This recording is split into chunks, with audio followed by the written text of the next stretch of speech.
Oi, tudo bem? Chegamos à última aula do primeiro módulo do curso de análise em sensoriamento remoto. Tá? Essa última aula são os produtos de sensoriamento remoto.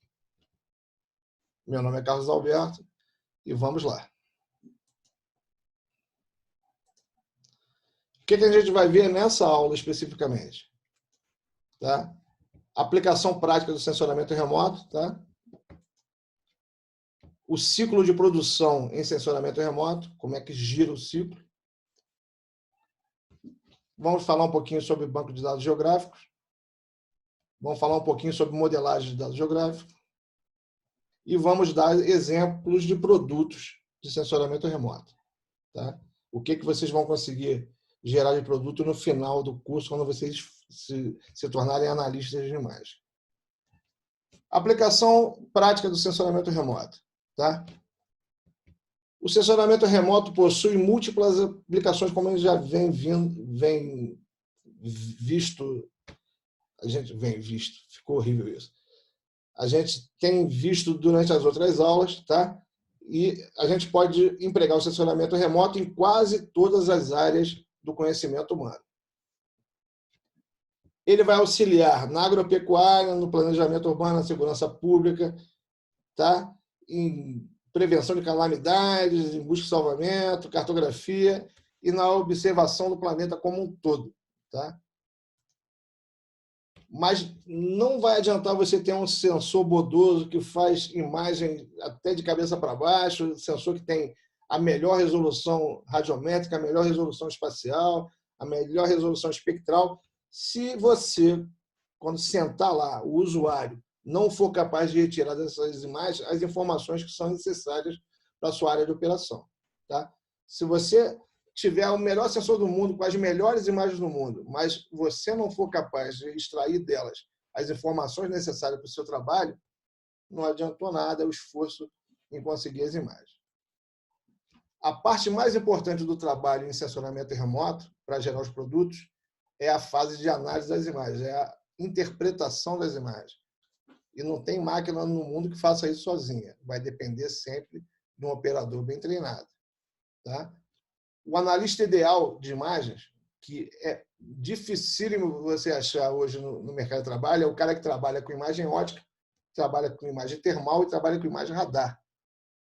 Apesar de ser tudo imagem, cada uma tem uma característica própria dela e nem sempre o cara que é bom à beça em interpretação de imagem ótica vai ser bom à beça em interpretação de imagem radar. Isso requer treinamento e requer que a pessoa conheça as particularidades de cada tipo de imagem para poder trabalhar com todas elas. Geralmente você encontra cara que só trabalha com ótico, cara que só trabalha com termal, cara que só trabalha com radar. Mas um cara que só trabalha com radar, que não tiver noção nenhuma de termal e de ótico, não vai ser um bom analista radar também. A qualidade no produto de sensoriamento remoto vai ser sempre proporcional ao grau de qualificação que o analista de imagens possuir. Ok? Então, se você tiver um grau de qualificação bom, seu trabalho vai ser bom. Se você tiver um grau de qualificação fraco, seu trabalho vai ser fraco. Uma análise ruim pode levar a conhecimentos pobres ou equivocados. E o pior, tá? Uma interpretação equivocada pode produzir danos catastróficos e, em alguns casos, pode até envolver perda de vidas humanas. A formação de analista de imagem é um processo lento, dispendioso e que requer um alto grau de dedicação. Se você quer ser realmente um analista de imagem, você vai ter que se dedicar. Não adianta você assistir a aula e não praticar e não correr atrás do prejuízo. Você tem que estar sempre se aprimorando para poder manter o nível de atenção sempre alto. Tá? Um profissional bem treinado será capaz de gerar produtos confiáveis e que, se forem empregados corretamente, trarão resultados muito positivos na área de atuação a que eles forem destinados. Tá? Isso implica, geralmente, na diminuição de perda, você vai diminuir prejuízo na empresa onde você trabalha, se você estiver na empresa ou para o governo, ou seja lá, para renda familiar. Se você estiver empregando de maneira correta, você vai reduzir esse número de perdas. Tá? Isso vai ser revertido em lucro para você ou para a sua empresa. Tá? E Na pior das hipóteses, se você fizer um trabalho bom, você vai obter sucesso na sua área de trabalho, na sua atividade fim. Se você não estiver visando lucro, se você estiver visando apenas tapinha nas costas, você vai ganhar muitos tapinhas nas costas. Como é que é o ciclo de produção em estacionamento remoto? Tá? Primeiro, eu tenho que identificar a necessidade. O que eu preciso? Eu preciso do que da imagem? Eu tenho que retirar o que da imagem? Qual é o produto que eu tenho que gerar da imagem que eu vou coletar? Tá? Na sequência, eu tenho que fazer um planejamento de como é que vai ser a coleta dessa imagem. Tá? Eu tenho uma necessidade, tenho que planejar como é que eu vou obter a imagem para suprir aquela necessidade. Aí vem a parte de obtenção das imagens. Eu tenho que saber qual vai ser o tipo de obtenção. Mais para frente, agora, eu vou destrinchar um de cada vez. Tá? Depois da obtenção das imagens, eu tenho que processar essas imagens. Tenho que fazer o processamento digital das imagens. Muito raramente você utiliza a imagem original do jeito que ela foi coletada. Depois do processamento, vem a parte de análise, que é a interpretação, que eu falei que é a parte mais importante, porque até aí você só está adequando a imagem para poder trabalhar em cima dela. E depois da análise, eu vou gerar os produtos. Gerei meu produto, eu tenho que checar se eu atendi a minha necessidade.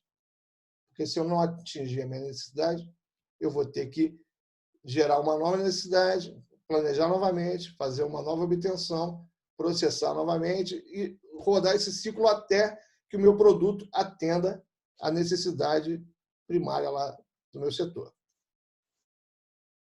Vamos falar só sobre a necessidade. O que vem embutido nessa necessidade? Tá? A necessidade vai me dizer qual é o tipo de sensor que eu vou ter que utilizar. Tá? Para atender aquela necessidade, qual é o tipo de sensor que eu vou utilizar? Vai ser um sensor óptico? Eu preciso de uma imagem que abranja só a parte do visível? Vai ser um sensor termal? Eu tenho que saber como é que é o comportamento termodinâmico desse alvo? Ou vai ser uma imagem radar? Não tem necessidade de cores, não tem necessidade de temperatura, tem necessidade de geometria e posicionamento desse alvo apenas. Tá? Qual é a resolução espacial que eu preciso para atender a necessidade? Eu consigo atender essa necessidade com uma resolução espacial baixa, quer dizer, com um pixel grande, uma imagem Landsat com 30 por 30 metros me atende, uma visão macro do terreno que eu preciso, eu não preciso de nenhum detalhamento pormenorizado. Não, eu preciso de uma resolução média. 10 metros já atende para o que eu quero. Não consigo ver o que eu preciso ver na de 30, mas com a resolução de 10 metros já me atende. Mas não vai atender. Eu preciso de uma alta resolução, preciso de resolução de 1 metro para poder identificar o que eu quero. Mas, às vezes, nem a resolução de 1 metro me atende. Eu vou precisar de uma resolução altíssima, que são as resoluções submétricas. São resoluções 60 centímetros, 50 centímetros, 30 centímetros, em certos casos até 5 centímetros, dependendo do sensor. Quais são as bandas que eu posso utilizar para aquele produto que gerou a necessidade? Tá? Eu posso usar apenas a banda pancromática, se eu tiver uma imagem só em níveis de cinza, me atende? Eu consigo extrair as informações que eu preciso? Não me atende. Eu preciso de um sensor multispectral, que tem ali, no mínimo, 3 bandas, o verde, o vermelho e o azul, para poder atender a minha demanda. Não, 3 bandas é muito pouco. Eu preciso de um sensor hiperespectral. Eu preciso de um sensor que segmente o meu espectro eletromagnético em pequenas fatias para poder, digamos, diferenciar os materiais que compõem aquele alvo. Okay? No planejamento, eu vou precisar de quê? Vou precisar saber qual é a fonte da minha imagem. Qual é a fonte da imagem que eu vou utilizar para gerar o produto? Essa imagem vai ser uma imagem de arquivo? Eu não preciso de uma imagem recente? Uma imagem daquela área em qualquer tempo me atende? Eu vou precisar fazer um novo imageamento? Eu preciso da imagem de, no máximo, há 2 dias atrás? E se eu fizer um novo imageamento, esse imageamento vai ser orbital? Ele vai ser aeroembarcado? Ele vai ser terrestre ou ele vai ser naval? Qual é a data e a hora dessa imagem? Por que eu boto data da imagem? Porque vocês sabem que, durante o decorrer do ano, a inclinação solar em relação ao globo terrestre não é a mesma durante todo o ano. Nós temos as 4 estações do ano, primavera, outono, inverno e verão, e o Sol se movimenta entre os 2 trópicos de Câncer e Capricórnio durante essa passagem do ano. Então, a inclinação solar mudando, muda a interação da radiação que o Sol está emitindo na Terra em relação aos alvos que estão na superfície. Então, eu preciso saber da data para saber se a data vai me atender ou não em relação à inclinação solar. E a hora, por quê? Porque eu vou fazer essa imagem no período diurno, vou fazer essa imagem no período noturno. Se for no período noturno, eu não consigo fazer com sensor óptico.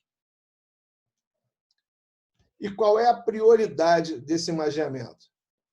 Eu tenho uma prioridade alta, eu preciso disso para ontem. Eu tenho uma prioridade média, vou ter aí 1 mês para trabalhar em cima disso. Uma prioridade baixa que, quando ficar pronto, ficou. Com relação à obtenção de imagem no ciclo, então, quais são as características da coleta? Tá? Vai ser uma realização de voo? Eu vou botar uma aeronave para voar, para coletar esses dados? Vou ter que planejar uma passagem satélite, vou ter que entrar no sistema lá do provedor de imagem satélite e ver quando é que a órbita que me atende pode ser atendida? Vai ser uma realização de missão terrestre? Um sensor acoplado em cima de um caminhão é o suficiente para o que eu quero? Ou vai ser uma missão naval? Eu preciso de uma embarcação para gerar essa imagem. E o download desses dados do sensor para mim, como é que vai ser? Vai ser em tempo real? O cara está coletando e eu estou recebendo em tempo real o que ele está coletando? Vai ser em até 48 horas? Quer dizer, em até 2 dias depois que o sensor coletou, eu vou estar com o dado disponibilizado? Vai ser entre 48 e 96 horas? Vai ser um delta X de tempo ali que vai demorar um pouco para eu receber, mas eu recebo ainda em tempo hábil de conseguir essa imagem dentro de uma semana?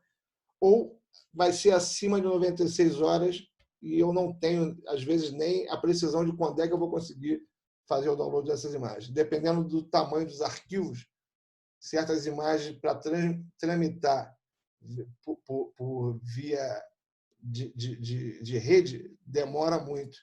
Às vezes é mais fácil você pegar o HD do equipamento e levar de carro até o destino final onde vai ser processado. O processamento. Qual vai ser o nível de processamento que eu preciso para esse trabalho? Eu posso usar somente os dados brutos? Me atende? Eu não preciso da imagem processada? Eu só preciso de um quick look, preciso de uma imagem JPEG pequenininha, fácil de tramitação, só para ver alguma coisa que eu necessito verificar naquela área? Eu preciso de uma imagem georreferenciada que eu consiga obter coordenadas nessa imagem, saber posicionamento geográfico? Ou eu preciso de uma imagem ortorretificada, em que todas as feições verticais estejam jogadas para a posição nadir, posição a 90 graus com relação à passagem do satélite? Qual é o nível de pós-processamento que eu preciso? Eu preciso de uma composição colorida? Isso me atende? Eu preciso de uma imagem fusionada, quer dizer, eu tenho uma imagem de baixa resolução espacial e vou fazer uma fusão com uma de alta resolução para melhorar uma que tem uma menor resolução espacial, mas tem uma melhor resolução espectral, por exemplo. Eu vou precisar fazer uma classificação nessa imagem, eu vou ter que fazer um mapa temático, ou vou ter que gerar uma imagem que se adeque a colocar sobre um modelo digital de elevação.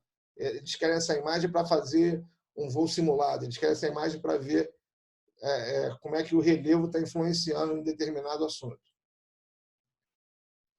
E a parte mais importante, que é a análise das imagens, que é a interpretação, que vai ser feita por você, que está fazendo esse curso agora. Tá? Primeiro, você tem que saber qual é o tipo de interpretação que vai ser feito. Vai ser uma interpretação ótica, em cima de imagens óticas, uma interpretação em cima de imagens termais, ou vai ser uma interpretação em cima de imagens radar.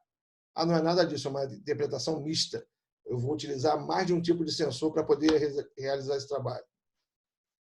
E qual vai ser o método de interpretação? Vai ser puramente visual, o cara sentado com lupa e tubo de escala, com as duas imagens abertas, com um computador que tem uma resolução boa de tela, resolve? Ele consegue fazer essa interpretação? Ou ele vai precisar de algum recurso digital para auxiliar ele nessa interpretação? Ou vai ser mista, vou usar tanto a parte visual para determinadas partes do assunto, quanto a interpretação computacional utilizando recursos digitais. Tá? E com isso eu vou gerar os produtos. Tá? Quais são os tipos de produto que eu posso gerar a partir de uma imagem? Eu posso gerar a imagem propriamente dita, posso gerar gráficos, posso gerar tabelas, posso gerar mapas e posso gerar relatórios. Tá? Posso gerar mosaicos, fazendo várias imagens virar uma só. Tá? Posso gerar modelos digitais de elevação, posso gerar um geodatabase, posso gerar modelos estatísticos, ou posso gerar um outro tipo de produto que pode ser a congregação de mais do que um desses, ou um produto totalmente diferente, não relacionado nessa lista aqui.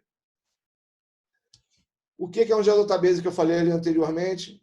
É um banco de dados geográfico. Tá? Para que serve um banco de dados geográfico? Tá? Também são conhecidos como Sistema de Informação Geográfica, ou SIG. Tá? São bancos de informações que são utilizados para armazenamento de dados espaciais, que são dados georreferenciados, quer dizer, dados que possuem o componente geográfico. Ele possui coordenadas ligadas a esse produto.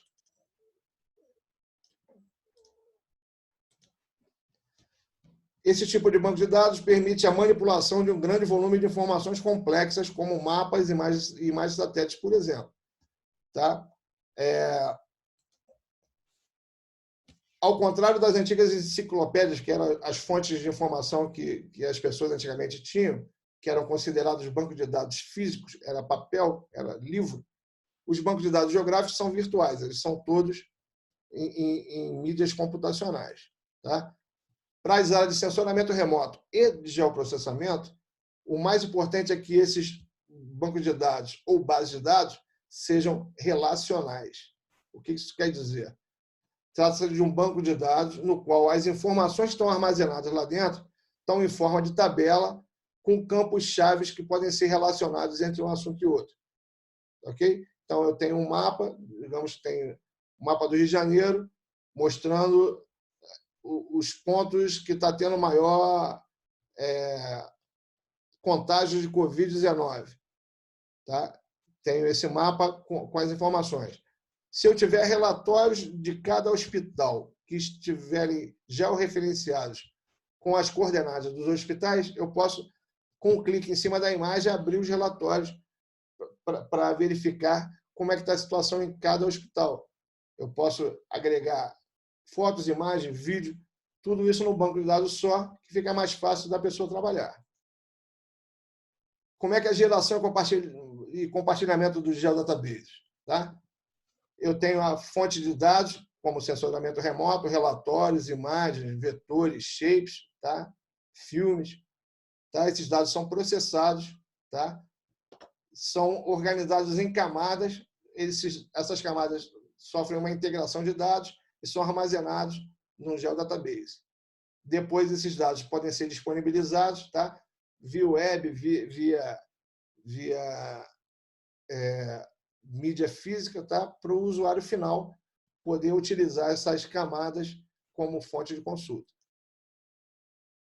Modelagem de dados geográficos, tá? É o processo de discretização que converte uma realidade geográfica que seja complexa em um conjunto finito de registros ou objetos de um banco de dados. Tá? Então, nós temos aqui o exemplo visual, várias camadas que compõem um compêndio total. Tá? Todos os dados são finitos, quer dizer, eles não são dados que crescem com o tempo, eles são estanques, e você consegue gerar várias camadas sobre um determinado assunto, todos relacionados com base nas coordenadas, na posição geográfica do local. Ele vai possuir dois tipos de visão. Tá? Primeiro, a visão de campo, onde a realidade vai ser modelada por variáveis, tá? Numa distribuição contínua no espaço, que não vai ter espaços em branco, não vai ter lacunas nessa distribuição. Como, por exemplo, em gráficos em imagem de temperatura, de solo ou de relevo. Eu não tenho lacunas de locais que não tenham temperatura nenhuma ou não tenham nenhum tipo de solo ou nenhum tipo de relevo. Ok? Então, aqui o exemplo aqui de uma visão de campo, se é a distribuição de temperaturas numa área. Já a visão de objeto são entidades reais distribuídas sobre um espaço vazio, eu vou ter um background sem nada, tá? Onde nem todas as posições vão ser ocupadas. E mais de uma feição pode estar localizada na mesma posição. Tá? Exemplo disso aqui, torre de alta tensão, poço artesiano. Vamos botar o exemplo de duas coisas no mesmo local. Se eu tenho uma camada onde estão posicionados todos os postes de uma rua e outra camada onde estão posicionados os transformadores da rua, alguns transformadores vão estar instalados no mesmo local do poste, vai estar no próprio poste. Então, a camada de transformadores e a camada de poste, em alguns momentos, vão ser coincidentes, porque eu vou ter duas entidades no mesmo local. Tá? Então, vou ter várias camadas separadas com entidades reais distribuídas sobre um espaço vazio. Tá? A implementação de um banco de dados geográfico permite a interação entre diferentes agências. Se todas as agências falassem a mesma linguagem, por exemplo, no governo federal, se todo mundo que trabalha com imagem falasse na mesma linguagem, seria muito fácil a interação e a distribuição de informações entre uma e outra e o compartilhamento desses dados. Infelizmente, não é assim. Algumas agências utilizam um padrão, outras utilizam outro. Tá? Nem nas Forças Armadas o padrão é igualzinho para todo mundo, infelizmente. Tá? Mas isso facilitaria muito, como no caso aqui, IBGE, DataSUS, INPE, INCRA, eles montam suas bases de dados, eles fazem um compêndio dessa base de dados, eles interligam as bases de dados e os usuários finais têm acesso a informações muito mais ricas, porque vem de várias fontes, com vários teores, com vários tipos de informação diferentes, numa região só. Você consegue dado de relevo, de população, de distribuição de renda, de mancha de crime, tudo num geodatabase compartilhado gigante, com todas as informações de uma determinada área geográfica. Exemplos de produtos de sensoramento remoto. A gente já viu exemplos de aplicação, agora vamos dar uns exemplos de produtos. Tá? Nas ciências ambientais, eu consigo fazer estudo dos biomas, que no Brasil é uma coisa complicada, já que tem dimensões continentais, certo? Tem equipes trabalhando em cima dessa área de estudo dos biomas brasileiros, como, por exemplo, o pessoal do projeto Biomas, que está fazendo os limites entre um bioma e outro dentro do território brasileiro. Tá? Nesse caso aqui da imagem, é o limite entre o Cerrado e a Mata Atlântica. Tá?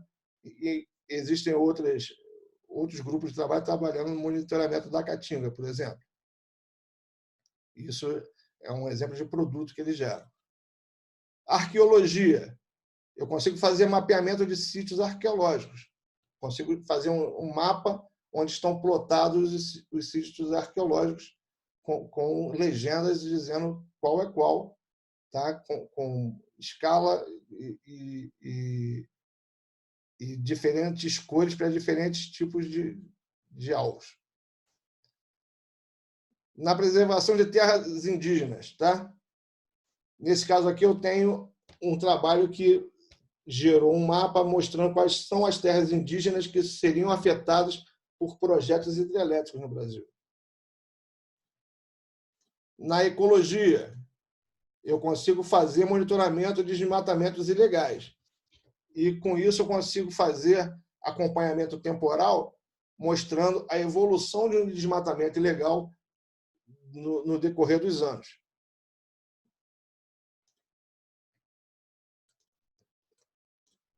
Temos aqui uma imagem também do Mato grosso entre 1990 e 2000, mostrando a evolução.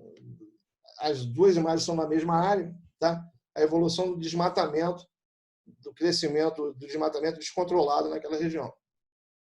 Em apenas 10 anos, vocês podem ver que quase que não tem mais área de vegetação natural, que é o que está representado em vermelho. No uso e ocupação da terra, eu consigo montar mapas, tá? Aqui da bacia do Alto São Francisco, mapas mostrando como é que está sendo a ocupação da terra naquele local, o que está sendo ocupado por agricultura, o que ainda mantém a vegetação original do local, tá? Eu consigo fazer mapas de identificação de ilhas de calor dentro da cidade. Consigo mostrar onde é que a população tem a maior concentração de calor dentro da cidade.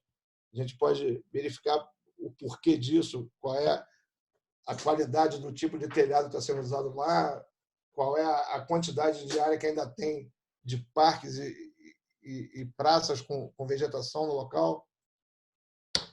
Posso fazer mapeamento de cultura, tá? Nesse caso aqui, usando um drone, fazer imaginamento de culturas a baixa altura.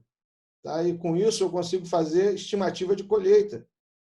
Consigo fazer mapas mostrando onde é que a agricultura está se desenvolvendo de forma sadia, onde é que está tendo problema de irrigação, onde é que está tendo problema de praga, onde é que está tendo problema de insumo de solo de correção sendo feita errada. Isso tudo elimina parte de prejuízo pelos produtores da área agrícola. Levantamento geológico, o pessoal geólogo. Tá? Nós temos aqui o mapa geológico de Sorocaba e o mapa geológico da Baía de Guanabara. Eu consigo fazer o levantamento geológico a partir das imagens de estacionamento remoto. Pecuária. Nesse caso aqui, a fiscalização da atividade pecuária no estado do Pará. Tá? Eu consigo verificar o padrão de comportamento de produção dentro de uma área de pecuária. Consigo dizer, dá para contar, dependendo da resolução da imagem, quantas cabeças de gado tem no campo. Planejamento urbano. Aqui entre Castanhal, tá? Entre esses 4 anos aqui, como é que foi o desenvolvimento da cidade em relação ao entorno. Fiscalização territorial. Consigo montar mapas, nesse caso aqui, é uma questão de conflito de uso da terra lá em Seropédica, no Rio de Janeiro. O pessoal de cadastro urbano consegue montar esse tipo de documento. Vale como documento fiscal. Geração de mapas temáticos. Tá? Eu tenho a imagem original e posso escolher as feições que me interessam para gerar uma classificação em cima dessa imagem. Tá? Posso fazer mais de um tipo, posso fazer classificações múltiplas. Tá? Em caso de catástrofe devido à ação humana, como nesse caso aqui, nós temos Brumadinho antes e depois do rompimento da barragem. Eu consigo fazer medição de área afetada, consigo dizer como é que está as condições de qualidade da água, do corpo d'água naquele momento ali, depois do acidente. Consigo estimar qual foi a área de vegetação que foi devastada pelo acidente. Em desastres naturais que não foram provocados pelo homem. Nós temos aqui imagens do terremoto no Haiti, em 2010, a imagem da esquerda é antes, a imagem da direita é depois. Vocês podem ver as áreas destruídas na cidade, podem ver que essa área que antigamente era totalmente livre, depois virou um campo de refugiados do terremoto. Você consegue identificar gargalos de escoamento de pessoas em caso de pânico. Você consegue traçar rotas por onde o pessoal que está vindo dar suporte pode passar, locais onde o helicóptero vai poder pousar para recolher pessoas e para deixar mantimentos. Tudo isso em cima de mais assessoramento remoto. Monitoramento termal. Nesse caso aqui, a Baía de Angra dos Reis. Você tem a imagem aqui no visível e quando você usa a imagem termal, você vê que tem uma diferença de temperatura na pluma termal na Baía de Angra dos Reis. Por quê? A água do oceano ali é usada para resfriar o reator nuclear. Ela não entra em contato com a parte radioativa do reator, mas ela resfria o sistema que volta da geração de energia na turbina, que é água sob pressão muito quente. Então, ele resfria com a água do mar. Com isso, a água que volta para o mar volta numa temperatura maior.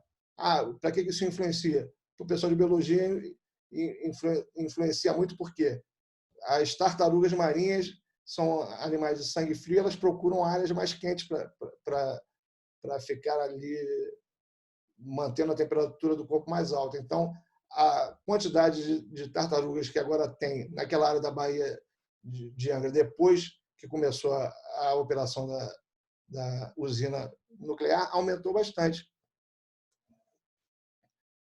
E observação terrestre, tá? Que é o mais simples de tudo. Aqui nós temos o Monte Kilimanjaro, tá? Na Tanzânia. Você consegue fazer observação de todo o planeta sem precisar sair de casa. Bom, vamos verificar pela última vez nesse módulo o que você conseguiu absorver de informação dessa aula, tá? Espero ver vocês nos próximos módulos, tá? Que vai ser a parte mais aprofundada e a parte que vai tratar da análise de imagens em si, tá? Agradeço a quem nos acompanhou até agora e, novamente, peço que para verificação, depois que aparecer a pergunta, dá um pausezinho, só para não ver a resposta logo de cara, para ver se vocês conseguem responder, tá? Até o próximo módulo. Até mais.